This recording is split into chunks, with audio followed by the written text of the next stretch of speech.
My father was Papa wanjye yarishimye cyane akimara kumva ko umukunzi wanjye ari mu Maasai. Umuryango wanjye nawe warishimye cyane kuko nta kibazo na kimwe nagize cyangwa nabajijwe ngo kuki cyangwa ngo biti. Barishimye cyane. Nababwiye ko uri umukunzi wanjye. Babyakiriye bisanzwe ariko barabaza bati ninde uwo? Muri make nabonaga bashishikaje no kumenya uyu mugabo uwo ari we.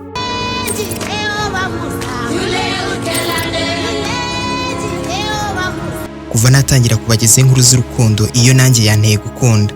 Uyu mugore yavukiye mu muryango ukize muri Australia. Yari afite byose abantu benshi barota, ariko byose yarabiretse ajya kuba muri Tanzania no gushakana n'umugabo mu Maasai wavukiye mu buzima butandukanye cyane n'ubwe. There were a lot of people, but our eyes just met each other. Hari abantu benshi ariko amaso yacu ayisahura, hanyuma haba ikintu kimeze nk'idasanzwe. Uko niko twahuye. Ni gute abantu nk'aba batandukanye cyane bisanze mu rukundo? Ibi byose byashobotse bite? Coming together without a Guhura gutya nta gahunda dufite, ntitwari twaratandukanye mbere, twakoreshaga imbuga bashakira abakunzi. Muri make ni ibintu byikoze mu buryo natwe tutazi. Ntabwo twari tuzi ko tuzahura, twari tuziranye, ariko habaye ikintu kidasanzwe iryo joro. Magical happened that night. Inshuro nyinshi nagenze muri Tanzania nahuye n'abantu benshi beza, ariko igihe nahuraga n'aba bombi numvishe neza ko urukundo nyakuri rugihari. Aba bombi ni igihamya cy'uko urukundo nyakuri rukiriho, kandi n'inkuru yabo ishobora gusubiza abantu icyizere cyarwo. Isaiah from Tanzania. Nitwa Isaiah, mvuka muri Tanzania. Nanjye nitwa Stephanie, mvuka muri Australia. Nakuriye mu cyaro cya Morogoro hano muri Tanzania. Nkurira ku ivuko aho twororaga inka, duhinga n'ibindi bitandukanye.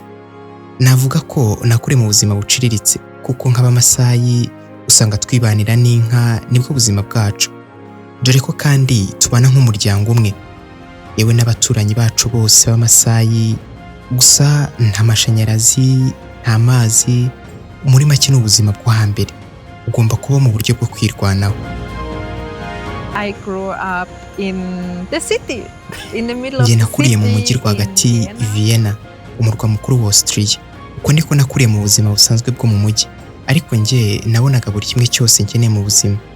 Njye icyo navuga ku ruhande rwanjye, nakuze mfite inzozi zo gutura ahantu hatuje, hameze nko mu mashyamba. Kubera ko ubuzima bwo mu mujyi nabonaga butandyohera. Numva nzajya kwibera muri Afurika, ariko mu by'ukuri sinari nzi ngo nzajya mu kihe gihugu. Rero numvaga nshaka kugiranya ubuzima bwo hanze y'umujyi mvukamo, kandi kuva kera nkiri umwana nakundaga ahantu hatoshye cyane. Kandi ahantu nk'aho nabonaga ari muri Afurika. Nari mfite amahirwe yo kugera ku ndoto zanjye kuko nakuriye hamwe na sogokuru na nyogokuru, uko bari bafite inzu hanze y'umujyi. Ariko ntabwo twigeze tubaho tudafite amashanyarazi cyangwa se amazi.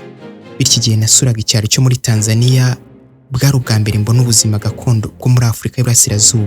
Byari byiza cyane. right, we slept on the cow skin together with a friend. Uwo munsi wa mbere twaryamye ku ruhu rw'inka hamwe n'inshuti yanjye. Kubera kuryama ku ruhu rw'inka bimeze nko kuryama hasi, bisaba ngo uryame utihindukiza kuko yabibabaza. Bityo rero uryama umeze nk'igiti kuko uruhu rw'inka rukomeye. Niyo uryamye uba umeze nkaho utanyeganyega. None waba uri kwibaza ukuntu umugabo muri Tanzania n'umugore muri Australia bahuriye ahantu hamwe igihe kimwe, ijoro rimwe bagakundana. We met in 2021. Twahuye muri 2021 ku kirwa cya Zanzibar muri Tanzania. Byari umunsi w'amayobera. Twahuye mu ijoro hagati, tutabiteguye, tutanaziranye, ariko habaye ikintu kidasanzwe iryo joro. Uwo munsi nari mfite kuruhuka muri njye, nta byinshi nashakaga gukora. Uwo munsi nari natinze kurya, kandi mu busanzwe ndya kare. Iryo joro nagiye kurya nkererewe cyane n'inshuti yanjye. Byari nkaho hari impamvu yatumaga ntinda, kuko ubusanzwe ndya kare. Twageze aho turya, tutumiza ibyo kurya. Twari dufite gahunda yo kujya mu kirori njye n'inshuti zanjye. Yari kuwa gatandatu. Inshuti zanjye zijya mu kirori, ariko njye mbabwira ko ntajyayo kuko nari naniwe. Inshuti yanjye yagiye mu iduka, ahahurira n'umugore wanjye mwiza hamwe n'inshuti ye. Ubundi abasobanurira ko hari resitora ikora amasaha 28 ifite ibiryo by'iwacu. Hanyuma bumva bashaka kujyayo, kandi nta gahunda bari bafite kuva na mbere hose. Kuri twe byari ijoro ridasanzwe cyane, uko nariko niko twiteguye kujya mu kirori. Hari kuwa gatandatu nijoro turi ku kirwa cya Zanzibar ahitwa Pasha. We was planning to go to Kumvaga umuziki, abantu bose bari mu birori, ariko njye n'inshuti yanjye ntitwari dufite gahunda yo kujya ahantu namwe. Sinzi impamvu, ariko twaratekereje ngo reka tujye mu kindi kirori kiri mu cyaro hafi aho ngaho. Ntekereza ko byari nka saa 8 cyangwa saa 9 z'ijoro, ariko nabwo icyo kirori kuri njye nticyari gifite icyo kivuze cyane. Nari ntegereje gusa inshuti yanjye yari irimo ivugana n'abandi bantu. Nyuma soje asohoka azansanga, arangije arambwira ati reka tujye gushaka ibyo turya. Twashatse aho turira ntitwahabona. Twagiye ku iduka rikora amasaha 24, ariko basangamo utuntu duto gusa nka chips na chocolate, kandi twe twashakaga ibiryo bya nyabyo mbere yo kujya kuryama. Twasohotse mu iryo duka duhura n'inshuti ye, ubundi dusaba ko twajya mu kabari k'Abanyafurika gafunguye kandi gakora amasaha 28. Yatubwiye ko aho bashobora kuduha ibiryo byo muri Tanzania. Gusa sinzi impamvu, ariko hari ikintu cyatumye muri njye n'inshuti yanjye twumva ko twajyayo.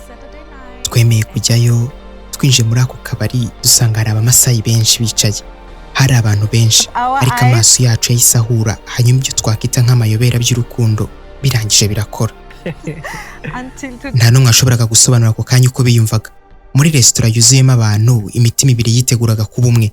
Buri umwe wese yari yicaye ukwe, kandi yewe batanegeranye. Bakomeje bararya ndetse baganira n'abandi bari baraho. Nari nicaye ku ruhande, nyuma nahagurutse nsanga umugore wanjye mwiza. Ndamubaza ati nshobora kwicara hano? Arangije nawe ntiyazuyaza, arambwira ati yego. Natangiye kumuganiriza, mubaza ibibazo byinshi ku bijyanye na Tanzania n'ibindi byose. Twavuganye kuva icyo gihe kugeza saa 12, yewe hafi saa 1 za mu gitondo izuba rirashe. Twese twagiye ku mucanga kureba izuba uko rirasa no gukomeza kuganira kugeza nka saa 1 za mu gitondo. Twari tunaniwe cyane, ajya kuryama nanjye njya kuryama. Nyuma y'iminsi mike twongeye guhura. Turahura, turongera turahura. Inuka muri Urukundo rwacu yatangiye. Kuva icyo gihe n'ubu turacyari kumwe no muri Tanzania. Hari ibintu bitandukanye byabaye, byinshi byarahindutse mu buzima bwacu, kandi dusangira urugendo rw'ubuzima ndetse tubanye neza. Gukundana hagati y'ibihugu bibiri ni ikintu kimwe, ariko kubibwira umuryango ni ikindi. Wakibaza ute se abantu baba hafi bo babyakira bite bumvisha aya makuru? Ku muryango wanjye mu ntangiriro sinahise mbibabwira, kuko nanjye sinari nzi uko bizagenda. Hanyuma twagiye mu cyaro cy'iwacu turi kumwe, yari nyuma hafi y'amezi 3 cyangwa 4. Nibwo nababwiye ko turi mu rukundo. Ntacyo bavuze, hari reaction bagize idasanzwe. Bari bishimye gusa kuko nahisemo inzira yanjye, yewe ndetse n'icyo nkunda. Umuryango wanjye warabyishimiye, byari ibyishimo gusa. Nanjye mu ntangiriro sinabibwiye umuntu n'umwe, kuko twari tukiri kureba aho urugendo rwacu ruzatugeze.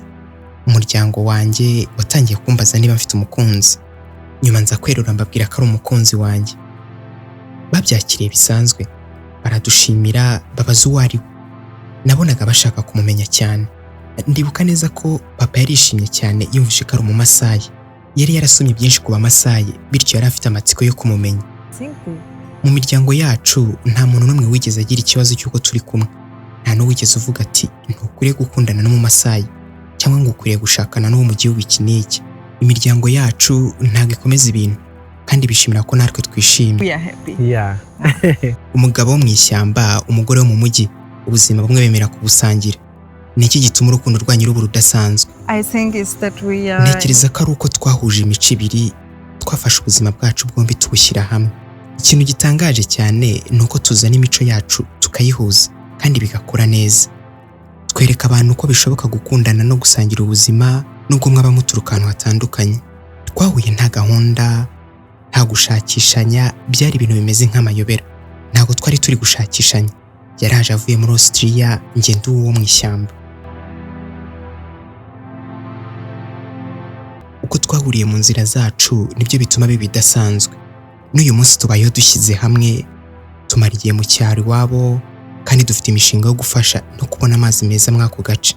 Dusangira ubuzima, tugahura n'ubunararibonye bushya, rimwe na rimwe tugatemberera hamwe. Dushobora kandi no kuba mu ishyamba, ariko tunakunda ubuzima bufite ibigezweho. Nta rukundo rudahura n'ibibazo. Ni ibihe bibazo mwahuye nabyo, kandi niki cyabafashije gukomeza?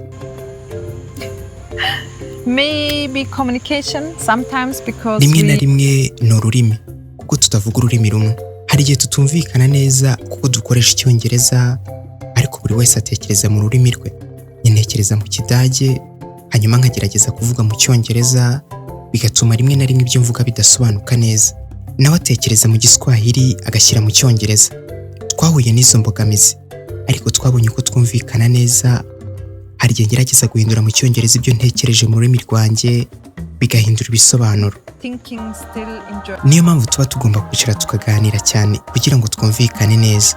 Bifata igihe ariko ushaka kumva undi urabishobora.